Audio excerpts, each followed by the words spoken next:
नमस्कार। इस चर्चा सत्र में स्वागत है। आज हम गोता लगा रहे हैं उस दौर में जिसने आधुनिक भारत की कहानी गढ़ी, नेहरू युग 1947 से 1964 तक।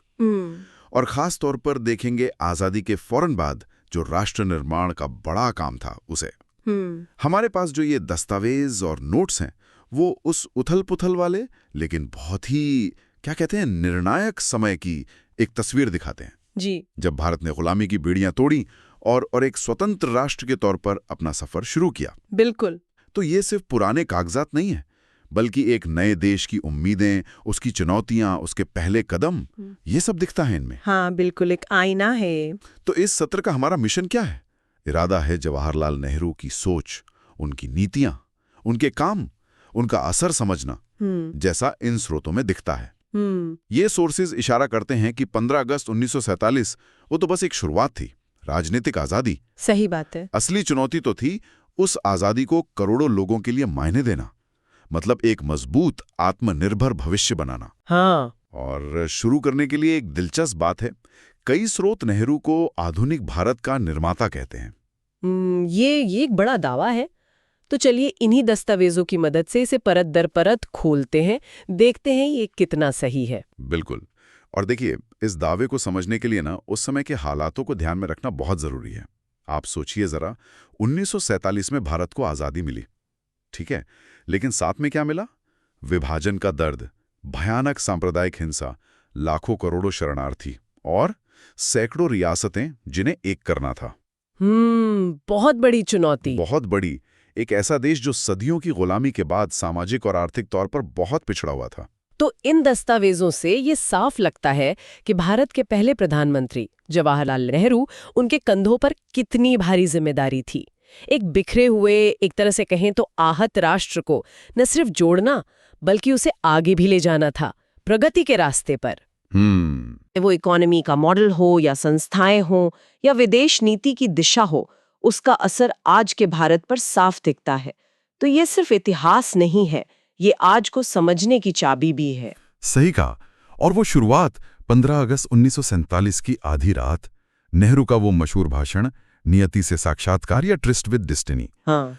स्रोतों में इसका जिक्र सिर्फ एक रस्म अदायगी की तरह नहीं है, बल्कि एक नए राष्ट्र का जो संकल्प था, जो सपने थे, उसकी अभिव्यक्ति है ये।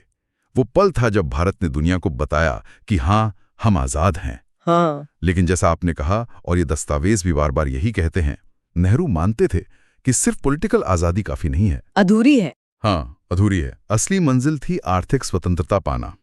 उनका जो नजरिया था, मतलब इन सोर्सेस से यही लगता है कि भारत एक मजबूत लोकतांत्रिक गणराज्य बने, ऐसा देश जो राजनीतिक तौर पे आजाद हो पर साथ ही औद्योगिक रूप से विकसित और आर्थिक रूप से आत्मनिर्भर भी हो। आत्मनिर्भर, ये शब्द बहुत महत्वपूर्ण है। हाँ, और इस मंजिल तक पहुंचने का जो रास्ता चुना गया, जैसा इन दस्तावेजों में काफी डिटेल में है, वो था मिक्स्ड इकोनॉमी और योजनाबद्ध विकास का मॉडल, प्लानिंग करके विकास, जिसमें समाजवाद के भी कुछ तत्व थे। हाँ। यहीं से कहानी और पेचीदा और दिलचस्प हो जाती है, क्योंकि ये सिर्फ आर्थिक नीतियां नहीं थीं, ये एक नए देश का चरित्र बनाने की कोशिश थी। हाँ, योजनाबद्ध विकास यानी प्लान्ड डेवलपमेंट। देखिए, उस वक्त के हिसाब से एक बहुत आप कह सकती हैं क्रांतिकारी विचार था। सूत्रों के मुताबिक इसके लिए प्लानिंग कमीशन बना, योजना आयोग, और फिर पंचवर्षीय योजनाएं, 5 ईयर प्लान्स का सिलसिला शुरू हुआ। पहली पंचवर्षीय योजना जो 1951 से 56 तक थी, उसका जोर ज्यादातर कृषि, सिंचाई, ऊर्जा इन पर था। मतलब पहले पेट भरने और जो बेसिक जरूरतें हैं उन्हें पूरा करने की कोशिश। सही। लेकिन जल्दी ही दूसरी योजना से 1956-61 वाली जोर भारी औद्योगिकरण, हेवी इंडस्ट्री पर चला गया। अच्छा। हाँ, इन दस्तावेजों में इस बदलाव के पीछे की सोच भी बताई गई है। माना गया कि भाई असली आत्मनिर्भरता और तेज विकास तो भारी उद्योगों की नींव पर ही हो सकता है। स्टील, मशीनरी, केमिकल्स, इन सेक्टर्स में बड़े सरकारी निवेश हुए, जैसे वो स्टील प्लांट्स, भिलाई, दुर्गापुर। हाँ बिल्कुल, भिलाई, दुर्गापुर, राउरकेला, ये सब उसी दौर की देन है। और वो जो बात कही गई कि बांधों को, जैसे भाखड़ा नांगल, आधुनिक भारत के मंदिर कहा गया हाँ, मैं पढ़ाइए, वो सिर्फ कहने की बात नहीं थी। स्रोत बताते हैं कि ये उस नजरिए को दिखाता था जहां इन बड़े विकास प्रोजेक्ट्स को राष्ट्र निर्माण के यज्ञ की तरह देखा जा रहा था, एक तरह की मॉडर्न तीर्थ यात्रा। ये सब नेहरू के आत्मनिर्भर भारत, सेल्फ रिलायंट इंडिया के विजन से जुड़ा था। सीधा कनेक्शन था। मकसद था कि भारत अपनी इंडस्ट्री और टेक्नोलॉजी की जरूरतों के लिए विदेशों पर डिपेंडेंट न रहे। अच्छा, मतलब इंपोर्ट कम करना। हाँ, ये आयात प्रतिस्थापन, इम्पोर्ट सब्स्टिट्यूशन की जो पॉलिसी थी उसका भी हिस्सा था कि जो चीजें बाहर से मंगाते हैं उन्हें देश में ही बनाएं। इन स्रोतों से ये साफ झलकता है कि आत्मनिर्भरता सिर्फ एक आर्थिक लक्ष्य नहीं था, बल्कि वो राष्ट्रीय स्वाभिमान का भी प्रतीक माना जा रहा था। हाँ, लेकिन क्या सिर्फ मतलब लोहे स्टील के कारखाने या बड़े बांध बना देना ही काफी था? मुझे लगता है नेहरू ये समझ रहे थे। इन दस्तावेजों में इस बात पर काफी जोर है कि नेहरू ने मानव संसाधन विकास, ह्यूमन रिसोर्स डेवलपमेंट को भी उतनी ही या शायद उससे भी ज्यादा अहमियत दी। हाँ, बिल्कुल। और इसी सोच का नतीजा था IITs का बनना, एम्स का बनना और कई सारी नेशनल साइंटिफिक लैब्स का बनना। ये बहुत दूर की सोच थी। हाँ, और यहाँ एक वाकई दिलचस्प बात सामने आती है जो इन दस्तावेजों में दिखती है। स्रोत बताते हैं कि इन संस्थानों ने भारत में एक साइंटिफिक सोच, एक रिसर्च कल्चर की नींव रखी। शायद उस वक्त किसी ने सोचा भी नहीं होगा, पर इन्हीं कोशिशों ने अनजाने में ही ISRO जैसे जो भविष्य के संस्थान थे उनके लिए जमीन तैयार कर दी। जी। ऐसा लगता है कि भारत की जो साइंटिफिक क्रांति हुई उसकी शुरुआत यहीं से हुई, काफी चुपचाप।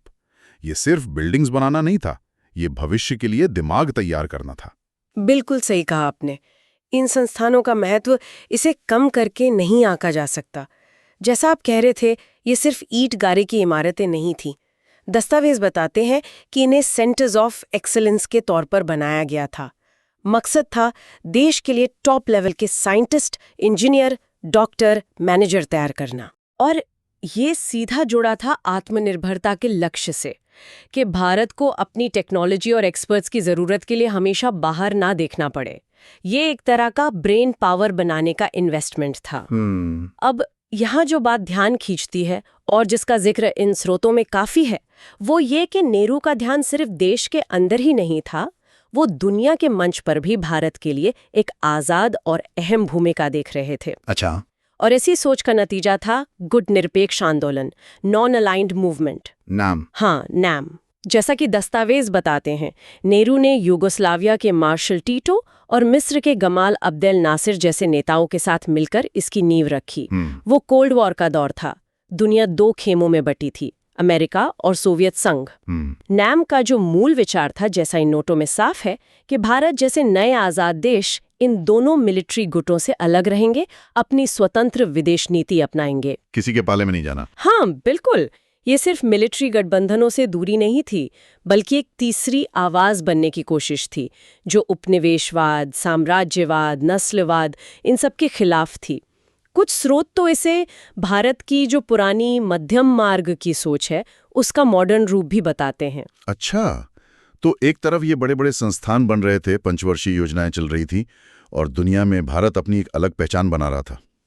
लेकिन जैसा अक्सर होता है, कहानी सिर्फ सफलताओं की तो होती नहीं। बिल्कुल नहीं। इन दस्तावेजों में चुनौतियों और नाकामियों का भी खुलकर जिक्र है। और शायद सबसे बड़ा झटका था 1962 का चीन भारत युद्ध। हाँ, वो एक बहुत बड़ा झटका था। स्रोतों के शब्दों को अगर देखें तो इस युद्ध का असर बहुत गहरा और दुखद बताया गया है। इसे नेहरू के आदर्शवाद पर, उनके हिंदी चीनी भाई भाई के नारे पर, उनके खुद के आत्मविश्वास पर एक भारी आघात कहा गया है। एक नेता जिसने शांति और पंचशील पर इतना जोर दिया, उसे विश्वासघात की कठोर सच्चाई का सामना करना पड़ा।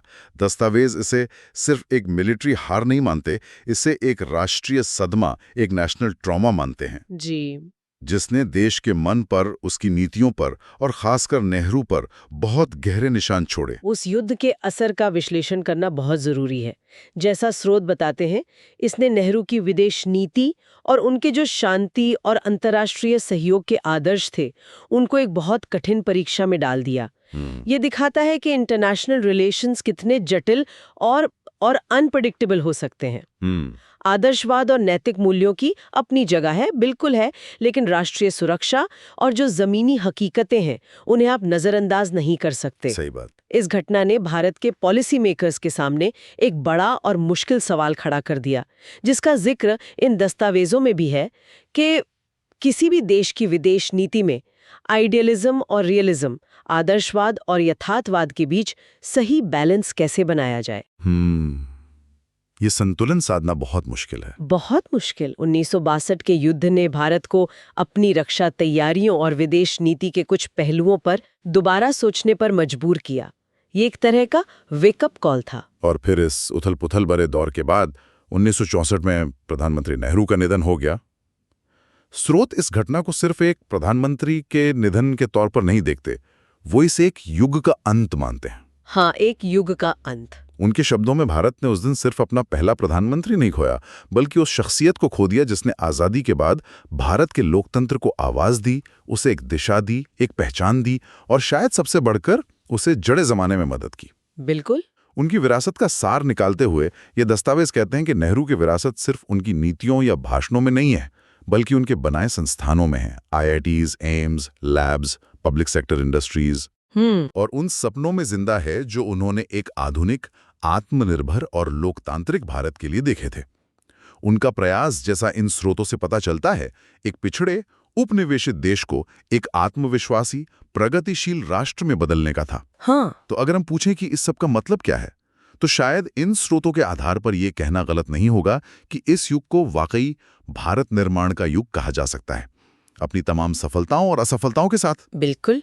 अगर हम मुख्य बातों को समेटें तो इन दस्तावेजों से नेहरू युग की एक मल्टी डायमेंशनल तस्वीर उभरती है। एक तरफ उनका बड़ा महत्वाकांक्षी एजेंडा था जिसमें आर्थिक विकास के लिए प्लानिंग, साइंटिफिक और टेक्निकल कैपेसिटी बिल्डिंग के लिए संस्थान बनाना और दुनिया में भारत की स्वतंत्र पहचान के लिए गुटनिरपेक्ष विदेश नीति, ये सब शामिल था। दूसरी तरफ 1962 की युद्ध जैसी गंभीर चुनौतियां और झटके भी थे जिन्होंने उनकी नीतियों और उनके आदर्शों को परखा। इसके बावजूद इन स्रोतों के अनुसार उनकी एक स्थायी विरासत है जो आज भी बहस और चर्चा का विषय है। और हमारे श्रोताओं के लिए इसकी प्रासंगिकता क्या है? वो ये कि भारत के उन शुरुआती फॉर्मेटिव वर्षों में जो रास्ते चुने गए, जो संस्थाएं बनी, जो प्राथमिकताएं तय हुईं, उनका असर आज भी हमारी राजनीति, हमारी अर्थव्यवस्था, समाज और विदेश नीति पर महसूस होता है।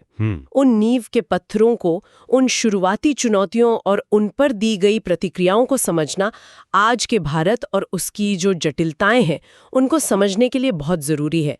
यह हमें एक कॉन्टेक्स्ट देता है। और इसी समझ को आगे बढ़ाने के लिए एक आखिरी विचार छोड़ जाते हैं जो सीधे इन स्रोतों से ही निकलता है। हमने बात की कि नेहरू का एक प्रमुख लक्ष्य राजनीतिक स्वतंत्रता के साथ साथ आर्थिक स्वतंत्रता हासिल करना था। जी। इन दस्तावेजों में इस पर काफी जोर है।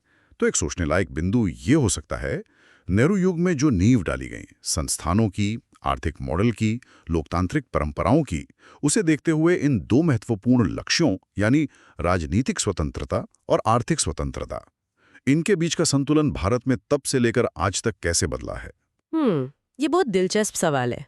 क्या यह संतुलन हमेशा एक जैसा रहा है या इसमें उतार चढ़ाव आए हैं? इस सवाल पर सोचना शायद हमें नेहरू युग की विरासत और आज के भारत के बीच के रिश्ते को और बेहतर ढंग से समझने में मदद कर सकता है। बिल्कुल। इसी विचार के साथ आज का ये गहन विश्लेषण यहीं समाप्त होता है।